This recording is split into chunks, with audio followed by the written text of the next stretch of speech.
मित्रांनो, आई कुठे काय करते या मालिकेच्या आजच्या भागामध्ये अनिरुद्ध आता संजनाला सारखा म्हणतो की तू प्लीज त्या इन्स्टिट्यूटमधून माघार घे, ती तुझे पैसे द्यायला तयार आहे.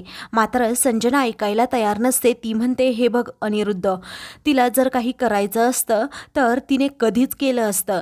ती एवढ्या वर्षानंतर तुझ्या अशी मागे का लागेल, तुला धमक्या का देईल, तुला दोष का देईल? मुळातच तू काहीही केलेलं नाही अनिरुद्ध, माझा तुझ्यावर पूर्ण विश्वास आहे. हे बघ, आयुष्यात तू खूप चुका केल्या असतील, परंतु तू कुणाचा खून करणं कधीही शक्य नाही. त्यावरती अनिरुद्ध घाबरतच म्हणतो, अगं पण माहिती ना, तिने माझ्यावर तसा स्पष्टपणे आरोप केलाय, ती मला ब्लॅकमेल करते. संजना म्हणते, तिच्या असल्या पोकळ धमक्यांना घाबरू नकोस. तू तू एक मित्र म्हणून किती चांगला आहेस ना, मला माहीत आहे. ते बाकी काहीही असो. त्यावरती अनिरुद्ध म्हणतो, बघ, मला जर पैशांची गरज नसती तर मी त्याच्याकडे पैसे सुद्धा मागितले नसते. माझ्या पाठीमागेही माझी बायको, मुलं, रिटायर्ड आईवडील होते. त्यांच्यासाठीही मला पैशांची गरज होती, म्हणून मी त्याच्याकडे मागायला गेलो. तर संजना म्हणते, हे बघ अनिरुद्ध, तू कर्ज म्हणून पैसे दिले आणि त्याने ते पुन्हा केले नाही, पण तो मागायचा हक्क तुझा होता आणि तू मागितले पाहिजे, हे तुझं खरं होतं. तू त्याचा इगो दुखावला, अपमान झाला म्हणून त्याने हे टोकाचं पाऊल उचललं. पण एक गोष्ट लक्षात ठेव, मी तुझ्या बाजूने आहे. मी तुला यामध्ये अडकू देणारच नाही. माझ्यावर थोडा विश्वास ठेव. असं म्हणून आता ती अनिरुद्धला धीर देते. तरीही अनिरुद्ध अजूनही घाबरलेलाच असतो. तो म्हणतो, संजना, तू तिच्याबरोबर बोलणार असं म्हणतीये, पण हे चुकीचं आहे. अगं, ती तुला सुद्धा काहीतरी करेल आणि धमकी देईल. तेव्हा संजना म्हणते, काहीच होणार नाही. हे बघ, मलाही माझ्या फॅमिलीची काळजी आहे. जशी ती तुझी फॅमिली आहे ना, तशी माझी सुद्धा आहे. असं म्हणून ती अनिरुद्धला विश्वासात घेण्याचा प्रयत्न करते. अनिरुद्ध म्हणतो, संजना, मला घरातील सर्वांची नाही तर तुझी सुद्धा खूप काळजी वाटते. तेव्हा तुला माझी काळजी वाटते ना, मग बस झालं. असं म्हणून ती त्याला आता मोबाईल नंबर राधिकाचा सेंड करायला सांगते. तेव्हा इच्छा नसतानाही आता राधिकाचा मोबाईल नंबर अनिरुद्ध संजनाला देतो. दुसरीकडे अरुंधती अनघाबद्दल सगळं काही सुलेखाताईंना सांगते. तेव्हा सुलेखाताई खूप खुश होतात आणि म्हणतात की अनघा आपल्या आश्रमात आली ना, मला नक्कीच आवडेल. कारण नवीन विचारांची आता तेथे गरज आहे. आपण काय आता म्हाताऱ्या झालोत. असं म्हणून आता सुलेखाताई हसतात. आता त्या दोघीही नाश्ता करण्याचा ठरवतात. तर इकडे अनिशा आरोहीला समजावून सांगत असतं की गाणं रेकॉर्डिंग कसं करायचं आणि त्यामध्ये नक्की काय बारकावे असतात. तर तेथे आता आशुतोष येतो आणि म्हणतो, मलाही नाश्ता हवा आहे. तेव्हा आता ठीक आहे असं अरुंधती म्हणते आणि त्याला नाश्ता देते. तेवढ्यातच आता त्याला एक फोन येतो, म्हणून तो जरा बाजूला होतो. तर आता ईशा देखील तेथे आलेली असते. प्रत्येकाचं आपापलं बोलणं सुरू असतं आणि काम देखील सुरू असतं. आता ईशाकडे कुणीच लक्ष देत नाही. ते पाहून तिला राग येतो. ती स्वतः आता नाश्ता घेते आणि नाश्ता करणार असते. आता आशुतोष म्हणतो, तुम्ही मलाही तुमच्यामध्ये घेताय का? अरुंधती म्हणते, हो, या ना, बसा आणि नाश्ता करा. आशुतोष आता सर्वांना प्रत्येकाचे प्लॅन विचारतो की आज दिवसभरात नक्की काय करणार आहात. तेव्हा अनिश, अरुंधती आणि सुलेखाताई आपापली कामं सांगतात.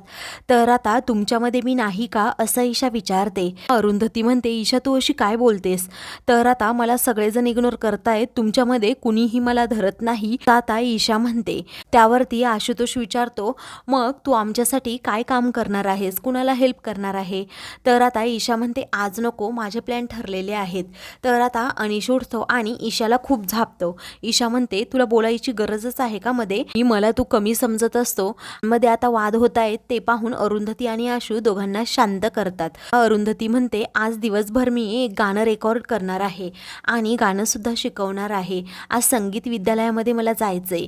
तेव्हा आशू म्हणतो की बरं ठीक आहे, तुम्ही ऑफिसला जाणार आहात ना, असं अरुंधती त्याला विचारते. आशू म्हणतो की नाही, आज मी घरूनच काम करणार आहे, कारण नीत्या पण इथे येणार आहे. ऑफिसमध्ये पेस्ट कंट्रोलचं काम सुरू आहे म्हणून. तर आता अरुंधती म्हणते, मग तुमच्यासाठी एक्स्ट्राचं काही करून जाऊ का? तर आता सुलेखाताई म्हणतात, त्यांच्यासाठी काही करायची गरज नाही. तू तुझे प्लॅन कॅन्सल करू नकोस आणि वेळ पण करू नको. तसंही नितीनला बाहेरून ऑर्डर करायची सवय आहे, ते आपले काही पण करतील. तुला घरी थांबायचं असेल तर तू थांबू शकतेस, असं आशुतोष म्हणतो. अरुंधती म्हणते, हो, थांबू का मग? आशू म्हणतो, हो. तर आता मग मी नितीन अंकलला सांगतो की येऊ नको, कारण चाचू आणि मॅम दोघेच घरी थांबणार आहेत. असं म्हणून तो गमतीनेच त्यांच्यावर हसतो. अरुंधती आणि आशू दोघेही लाजतात. दुसरीकडे कांचन आता अनिरुद्धला विचारते, अरे रात्री तुला काय झालं होतं? अनिरुद्ध म्हणतो, काही नाही, जे काही आहे ते मी माझं निस्तारेल आणि माझा प्रॉब्लेम मी सॉल्व करेल.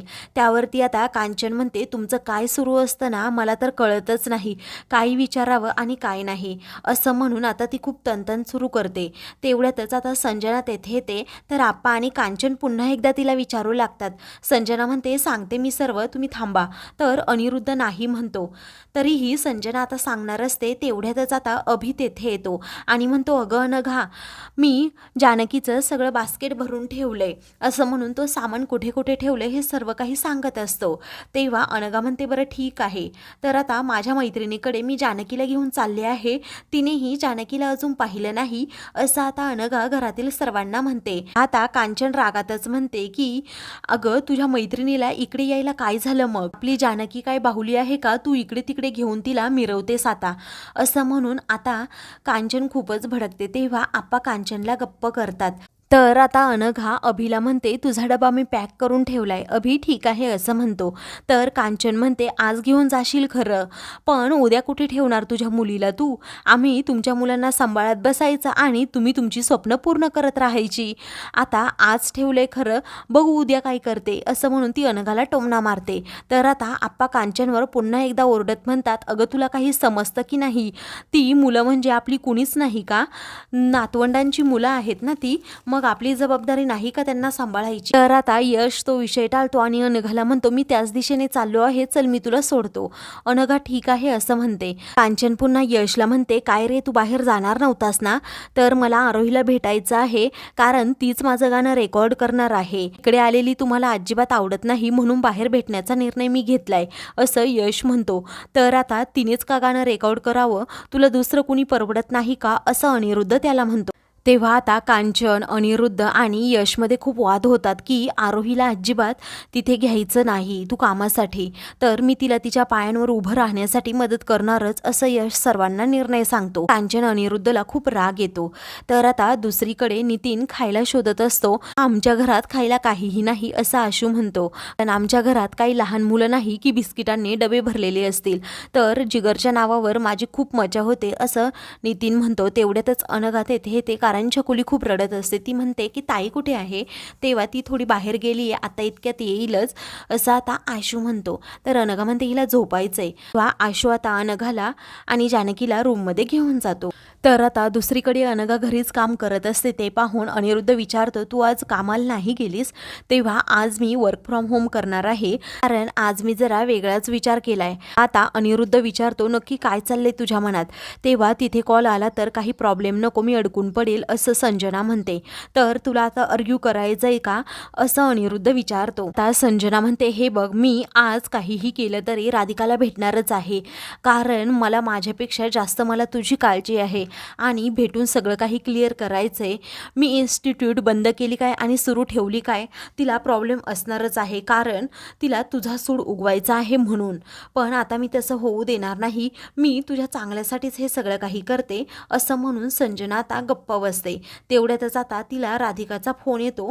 तेव्हा ती त्याबद्दल अनिरुद्धला सांगते. आता अनिरुद्ध खूपच घाबरतो. तर आता मित्रांनो, पुढील भागामध्ये हा अरुंधतीला म्हणतो की अरुंधती, मला बाबा व्हायचंय, प्लीज आपण एखादं मूल दत्तक घ्यायचं का? तेव्हा अरुंधतीच्या डोळ्यात पाणी येतं. ती म्हणते की एक नवीन जीव पुन्हा आपल्या आयुष्यात येणार, त्याची काळजी घेण्यासाठी खूप हिंमत लागते आणि ते बळ माझ्यामध्ये नाहीये. तेव्हा आशूच्या डोळ्यात आता पाणी येतं. अशाच मालिकेंचे पुढील भाग पाहण्यासाठी चॅनलला सबस्क्राईब करा.